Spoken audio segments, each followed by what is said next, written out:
Remember that time the media completely disregarded the Rockets when they were down 3-1 to the Warriors and then ended up coming back and playing Anthony Edwards in the second round? The Warriors completely fumbled their opportunity to get some rest, and I'm not gonna lie, from the very start, this game was very weird. Draymond Green was in his antics very early, and you could see Steph Curry on the bench biting his nails, and something felt very off. Because even though the Warriors' third string made a little bit of a comeback and it felt good at the end of Game 5, they realistically got absolutely pummeled in that game. And the last thing that Steph wants to do is to go back to Houston for a Game 7, because look how just much trouble these Rockets are giving them, and then you don't want freaking Dylan Brooks just slapping all over your hand for another game. Now this is one of those situations where it feels like the Rockets have all the momentum. It really feels like the Rockets could end up pummeling the Warriors in this Game 7, but anyone that watches playoff sports knows that Game 7s are a completely different breed. The games are always low scoring, the defense is always a 12 out of 10, people are nervous, people are jittery, they make silly decisions, and having championship experience is a major advantage in these types of games, and that's why you really, with your mind, you want to pick the Warriors, right? You feel like they're just going to be able to outlast them in a Game 7. But these Rockets, when their defense is honed in, it feels like they can stop the Warriors every single time down the court, and it feels like Steph really can't do much outside of these little bursts he gets. Like if you watch this game, the entire first half, Steph Curry seemed like he was barely there. In the last like 2 minutes, boom, boom, boom, 11 points. And those bursts would be great if he had numerous of them throughout the game, but he's just not. He's being held down, he's being held onto, his hands being slapped around, and that's why, again, a Game 7 is the last thing they wanted. And with the schedule moving forward being every other day, you feel like that's just going to catch up to the Warriors, especially when Butler and Curry are playing 42 minutes a game. I don't know if anyone's ever noticed this before, but it feels like the Warriors have this obsession with these weird behind the back passes in the most inopportune times. And if you remember the 2016 finals, you know exactly what I'm talking about. And it was basically back-to-back plays. We had both Steph and Draymond commit turnovers going for that behind the back pass, and it was so unnecessary. And speaking of unnecessary, it was absolutely unnecessary that they decided to not take a single two-pointer throughout that stretch in the fourth quarter. I can't be the only one that was getting so frustrated at them passing up these open shots over and over and over just to break the three. They just needed to see the ball go through the basket. They just needed rhythm. They just needed any bit of momentum to get them out of that rut, but just after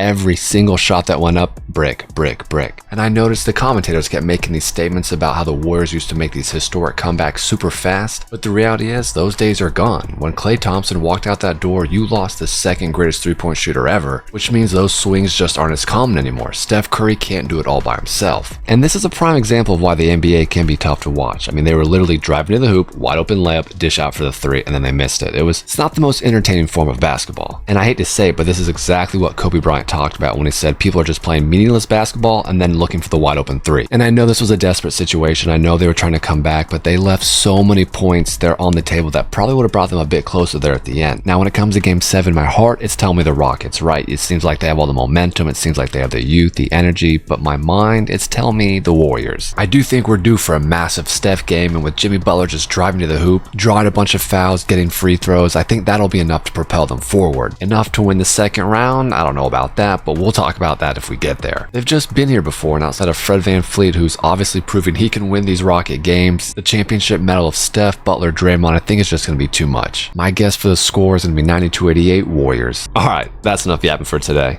Go out there and do something great.